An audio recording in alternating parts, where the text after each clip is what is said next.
I'm going to actually, a lot of what Noah said is similar to what I'm going to say, but again, funnier. We're going to let's see if I can learn how this works. There we go. Look, that's my version of this thing titled, It's Going Great. And just as a shout out, I wanted to do something like kind of the most anti-AI, well, that's a pretty view, the most anti-AI thing I could. And so I just used only images from the Met throughout this. And so that was fun for me. So this is your boss. He's actually by El Greco, but he's wearing something shiny. This is your boss, and he's saying everyone should be doing AI. And this is also your boss, and he's saying we can save a little money here. So what are you doing? This is also your boss. This is your scary boss, and she's asking, who can we fire? And so, and I got to tell you, I'm in a position where people are coming, having had these conversations. You're all having these conversations. I'm going to tell you where I'm sitting. I am about a year ahead of you if you're just kind of getting your bearings. I with my co-founder, Richard, who's right there in the white shirt, there he is, that's him. I have a software company. It's called A Board, and we were building this very friendly, colloquial data management platform, something that marketers could use to manage their brand assets, and we were really proud of it. It was going to be it was like if Pinterest and Airtable had a weird misshaped baby. And so, and we were really doing good and going to market and had a couple hundred, maybe a couple thousand users, and then all of a sudden, I sat down with Rich and I was like, you got to look at this thing. Because we were incorporating AI. We were using AI, we're technologists and so on and so forth. And it was this moment where I just kind of, we watched it transform some code. And that's Joan of Arc being visited by the angels and going oh no, right? That's her face. That's where we were. And so what I'm going to talk about, in about a year, we really incorporated sort of where things are into the product in kind of meaningful ways. And I'm only going to sort of show you what we're doing for a minute, and then I want to sort of share what I think some good principles for your next year might be. So minute one, and I'll run through what we can do after a year so you get a sense. So 2 days ago, long after this deck was supposed to be turned in, I said, Claude, I went to Claude, I said, take a look at Noah Breyer, we'll put him on the spot. Tell me what kind of software somebody like Noah might need, right? And Claude did its thing, and it spit out a whole bunch of Noah needs this, he needs that. It wrote a nice bio of him. You know this part. And so I picked out one of the ideas. I said, make me a prompt manager. Noah's always talking about his prompts. He's a prompt guy. Make me a workflow app that Noah can use to manage all the different prompts he does for all of his different clients. And so now we're at minute 3, and you've all had this experience talking with Claude or talking with ChatGPT. So I go to my product, and I say, A Board, build this. And I give it that paragraph, and it takes a couple minutes, and it builds it. And that's what it does. It builds the Alephic Prompt Manager. It's a full-stack web application. It's got a database in the back. It's a little bit similar to what we did a year ago, and it's also really different from what we did a year ago. And it doesn't actually talk to a lot of AI tools or anything. It just uses AI to set up the scaffolding and spin up the application. And so there's Noah's clients, and it's filled with sample data, right? It's because people need to see stuff, because the sample data is all AI generated. And this really is a good communications tool. It's built a real, not quite a prototype, a little more than a prototype, but it's done it in a few minutes. And so I can look at the prompts, it's generated prompts, it's very meta, and gave me a Kanban board, so it's real, it's serious, we can do something with it. And this is the tool we used to build it. We built a tool called Workbench. So we kind of went meta from where our product was, and we professionalized, and Rich and I have enterprise roots, so we returned to enterprise. So that's where we're coming from, and then I can invite Noah to it, and now I have working enterprise software, and we are at about minute 7. Okay, so that's us, and there are hundreds of companies doing things kind of like what we are doing. It is not just us. So you're in this new world where it's faster to build than buy, and that is very, very confusing. And that's sort of the end of the pitch. If you want to see it, fine, you can go to our website. But I'm not going to talk too much about me after that. I just want to give you a sense of we got somewhere really weird in the last year. It was a lot of work, but it was a small team.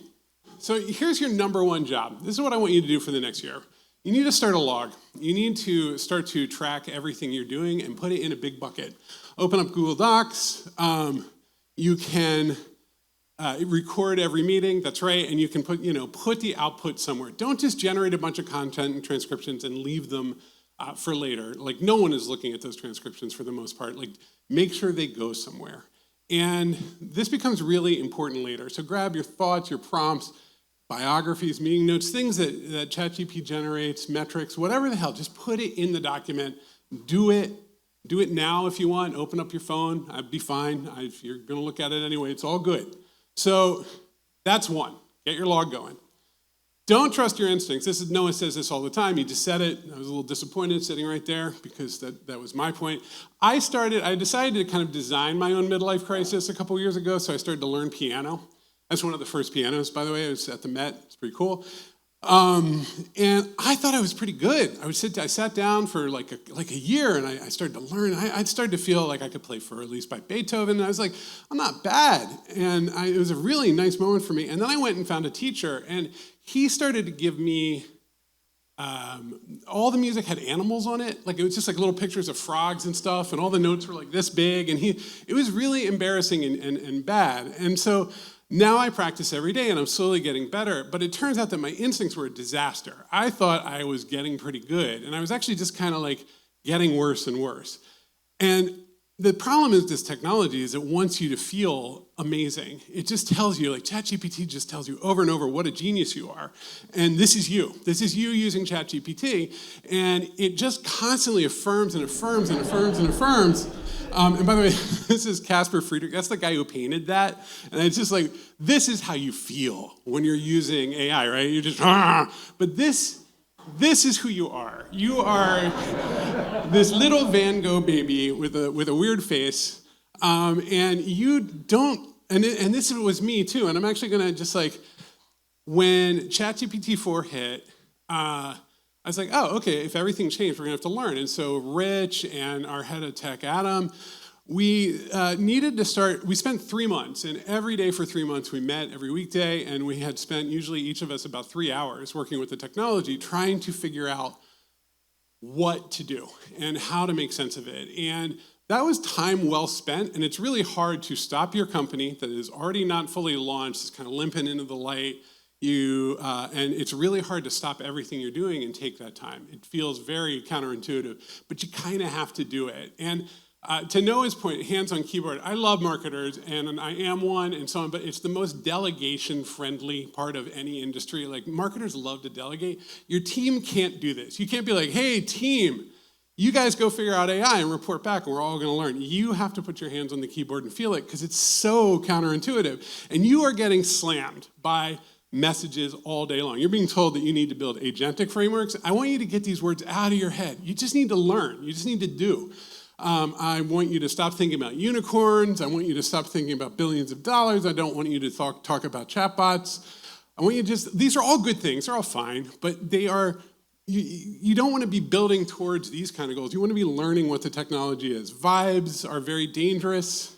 Pilot programs, what the hell are they? They're just like, it's just you saying, I'm going to flush a bunch of money down the toilet because I don't know what to do next, and I'm going to tell you what to do next. AGI is a nightmare. Stay away from that. That's not for you. Say anything that Sam Altman says, that's one to take very seriously, like to go the other direction. Generative, though, this is the one that's going to hurt, because you just want to make that content, don't you? Don't you want to do that? Don't. You can get there, you can figure it out, but don't just fall into making a whole bunch of stuff, because that's what everybody's doing, and it's turning into a huge world of undifferentiated stuff. If you want to have a good career, you got to be differentiated. And this is just for me. This isn't about you, but I just don't want to hear this anymore. I don't want to hear Web3. Just like, stop it. Enough. We're done. So, yeah, that felt really good. That was purely for me. So, but you can take those 3 months. No, I don't have time. Yes, you do. You have no choice. There's been that much change. And so, Rich actually said I'm not allowed to use Keynote after this. So that's so, and also to Noah's point, no shame. You guys are, like, everyone feels really embarrassed because the robot told them something and they got really excited about it, and then it turns out it lied to you. And it's just like everything about computers was already pretty embarrassing, and now it's like even more embarrassing, right? And so you just need to build this culture of like, we don't know what we're doing. Nobody does. Nobody has any clue. And so you got to get together. You have to just kind of admit it. You have to admit you don't know anything. Gather the people with you. And then give out like lots of trophies, lots of awards for people who did their job in 20 minutes instead of 4 hours. People who figured out good prompts that saved a lot of time. People who are doing weird stuff with this technology. Give them all the flowers and all the love because, and so that it gets into the culture. Don't let them hide what they're doing in order to save money and time. Give them trophies. So where do you start, right? And I think that a lot of people don't know where to start, and they start with these pilot projects, or they talk about agents, or they slap a chatbot onto something.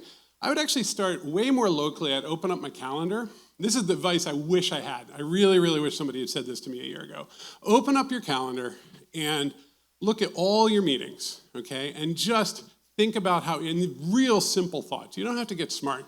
What could you do better? For me, the miracle, because I do a lot of pitches, is it creates a 20,000-word dossier. I have a prompt that creates this beautiful dossier that tells me all the competitors of the company I'm about to meet with, corporate biographies, everything. And I just am like so prepared for meetings in a way that I didn't used to be. And so, I don't even know what she's going to say. Yeah, just this is all the generic stuff you're supposed to do with AI. Just do it to your calendar. Turn those rectangles into something meaningful. Do the same thing with your funnel. Go bit by bit. What can you do to the newsletter?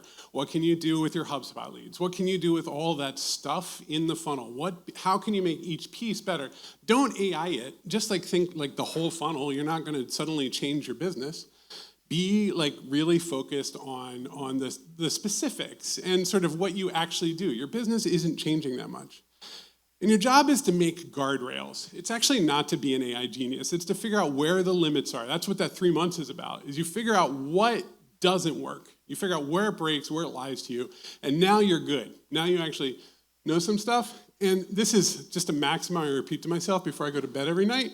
But AI is great at the first mile because it seems human, and it's bad at the last mile because it's not. It just slops it all out there, and you're like, wow, we got started. Getting started is a miracle. Things in software take months to get started. Now they can get started literally in minutes. But that last bit, it's not great at. It just isn't, and it may never be because it doesn't really know what you're doing. It's just generating text and tokens. So we have guardrails at work. I'm going to share them because they're so broad and simple. One is we just always expect the LLM to produce nonsense. Just don't count on it. You can do stuff with nonsense. That has to be, sometimes it produces amazing stuff that we can use, but your basic assumption is distrust. And then you always aim to summarize. You're always aiming to generate enough text and enough stuff that you can then summarize that stuff, because that's how you get more predictable results. And we, because we're a software company, we target one data structure. That's pretty granular. You may not be dealing with stuff like that, but that's our life. And so that guardrails are what you're creating as a culture, as a group, to correct for your bad instincts, and they're going to be different for your org, very broad. And don't overdo it. You don't need a million rules about what AI is and where it lives and how it fits. You just need a couple good sort of rules of thumb that you can communicate in your org. And you should also be not just like daily meetings about your 3 months, but monthly meetings about progress. This is all sort of basic stuff, but it's important. So Q1, you're learning. Q2, you're demoing. You're gathering together. You're sharing the basics. You don't have to be a genius with this stuff. What are your guardrails? What are your prompts? And remind everyone to be keeping your log. So, Noah's point, he made it already. I'll make it again. But we really are not late. Like, we're not late. You're not late. Nobody's late. This is all really new. The other one, this one actually, Rich said this, and I stole it from him. You launch products. Don't tell your boss you're going to launch all these AI products. Tell them you're going to make your current product, your current roadmap, your current revenue, make it better. AI products are just another big pile of technical debt in your org. Everybody has this fantasy that somehow there's going to be something magic. You're going to need to support them. They're going to have problems. They're going to have bugs. And so you've just created a lot of cost by making everybody feel good that it has AI in it. So your business is still very, very much your business. You should, by Q3, be able to ship a little something. You should be improving that funnel. You should be putting stuff out into the world. Your product should be getting better. By Q4, and that's supposed to be a 4, you should be able to ship big. You should be able to do, sorry about that pun, that was just for me. But You should be able to really put something kind of large and meaningful into the world. At least if we're an example and we're like a team of 5. Like you really can move fast with this stuff. And it should drive revenue. It shouldn't just be AI. It shouldn't just be like a thumbs up. It should actually be relevant to your business. So you're not here to get answers from an LLM. You're here to build something, right? And so you don't have to buy products anymore. You can build products because you have access to engineering in your own brain, in your own fingers, in your own hands. You have the ability to do a lot of stuff that you couldn't do before. A lot of things you waited for, or they would say, hey, maybe we'll put you on the roadmap. You just don't have to anymore. That's a very, very different way of thinking. And what I want to introduce is this concept of a goal prompt, right? So it's a year from now, and this one, I'll just read it real fast. Take a look at that log of AI progress I just uploaded, create a detailed summary of our progress towards our AI goals this year so that I can share with my team and our boss, go month by month, focus on internal processes and external results, summarize key metrics, et cetera, and emphasize how we drove value to our organization, our stakeholders, ourselves, and our customers. It's a little bureaucratic, right? But close with suggestions for improvement, both in terms of process and ROI. If you type that into ChatGPT today with your empty log, it won't do anything. It won't work. If you type it in next month, if you've been keeping the log and updating and summarizing things, it'll be a little better. By the end of the year, you should be able to give an LLM this prompt, along with data that you've gathered throughout the end of the year, and have a really good, meaningful report that you could share with your boss, who is now happy. Your boss, you can't tell, can't see it, but he is going to say, nice job, because you're giving him metrics, you're giving him accelerated roadmap, you're giving him all the sort of good stuff that bosses love, but they don't even know how to ask for. And this boss is saying, is really excited about all the money that you're saving. That's cool. And this boss, the scary boss, she's not going to fire everybody. She wants to hire to capture this growth. And that's pretty exciting too. So a year from now, you really should be able to stand up here and you should be able to do a better job than I did at giving this talk. You should be able to show your results. And I have nothing but faith in you. You're going to do great. Thank you.